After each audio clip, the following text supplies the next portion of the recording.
Hello, I'm Ibrahima, and this is Talk Collective Intelligence. Now, is there a collective intelligence in the animal world?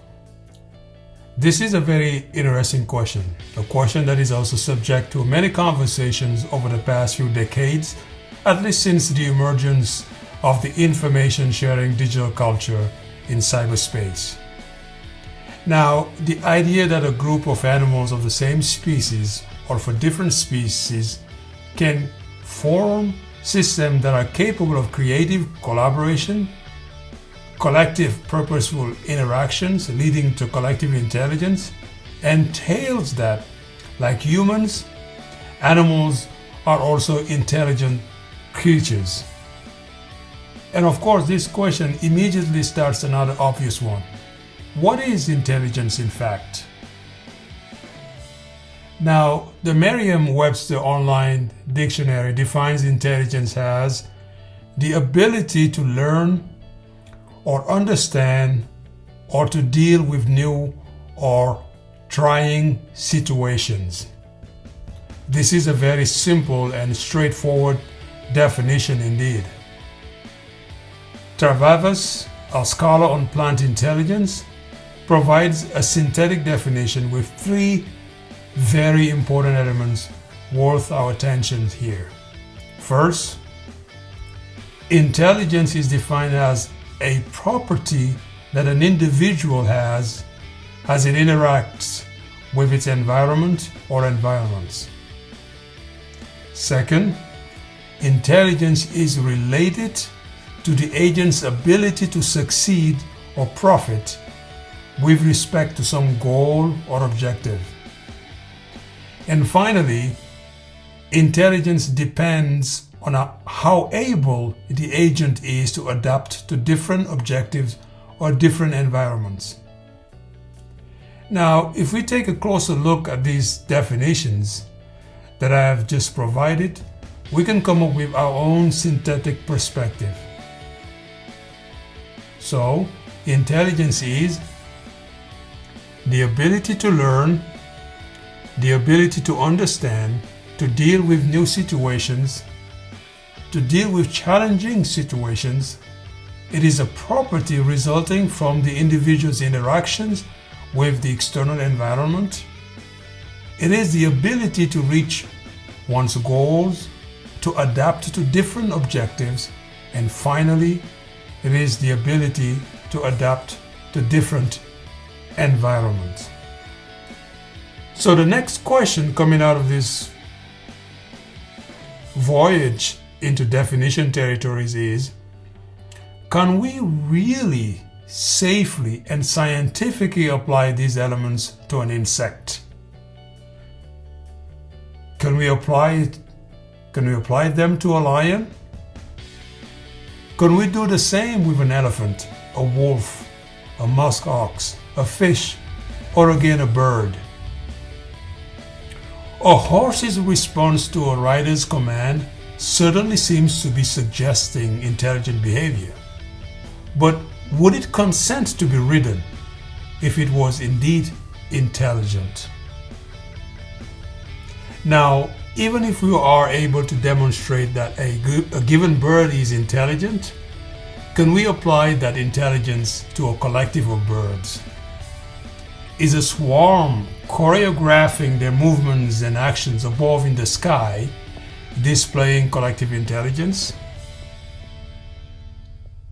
Is a school of fish engaged in evasive maneuvers deep into the ocean showing collective intelligence? How about a pride of lions chasing down a prey in distributed and coordinated fashions? Is it collective intelligence when the prey is finally captured? Or is something really missing to safely call such behaviors choice attempts to display collective intelligence? Now, according to many scholars, important elements and criteria are indeed missing. For one thing, members of a swarm have no idea of the emergent whole. They are simply reacting to each other's movements and actions. There is no planning for what the property is going to be. Nature, both externally and internally, is piloting each member of this animal social group, taking it here, there, over there. So, although there is some form of collective strategy and motion, as well as cooperative behaviors in a pride of lion charging in an offensive fashion to take down a prey, these individual lions are displaying instinctive behaviors coded in the very DNA of this species. Starling birds may move with such a disarming beauty and grace in the sun-setting sky, they still don't follow key principles of collective intelligence. Starlings are only reacting to their closest neighbors in their aerial acrobatics. There is no perception of the whole, unlike in human collectives. They have no purpose other than responding to nature's calls.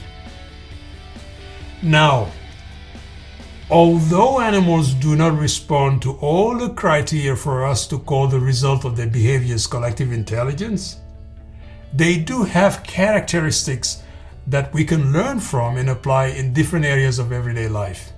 In fact, we are already doing that, but this is the subject of another talk here.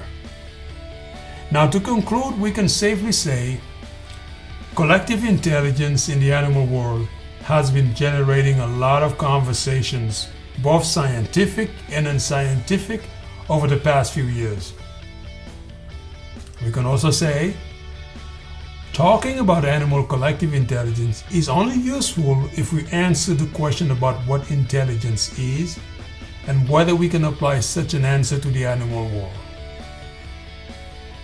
We can also say, if we can determine that individual animals of a given species show signs of intelligent behaviors, can we make the same conclusion for a collective of animals either engaged in aerial acrobatics or evasive maneuvers or predatory charges or defensive formations? Now, we can also say that genetics and primordial instinctive coded scripts for survival in animal DNA account for the seemingly intelligent behaviors according to many. Therefore, schools of fish and flocks of birds do not meet all the criteria for us to call the result of their coordinated actions and movement collective intelligence. But animal collectives provide us with important insight into coordination, information pooling, self-organizing processes, leadership style, decision-making, collective motion, and so on. These behaviors continue to inspire us. They continue to inspire us as they did to our ancestors since the dawn of consciousness. So, what do you think about collective intelligence in the animal world? Are animals like humans capable of planning to reach their goals in complex situations? Are groups of animals engaged in coordinated actions capable of collective intelligence in the human sense of the word? What do you think? For the time being, thank you for your time and your attention today.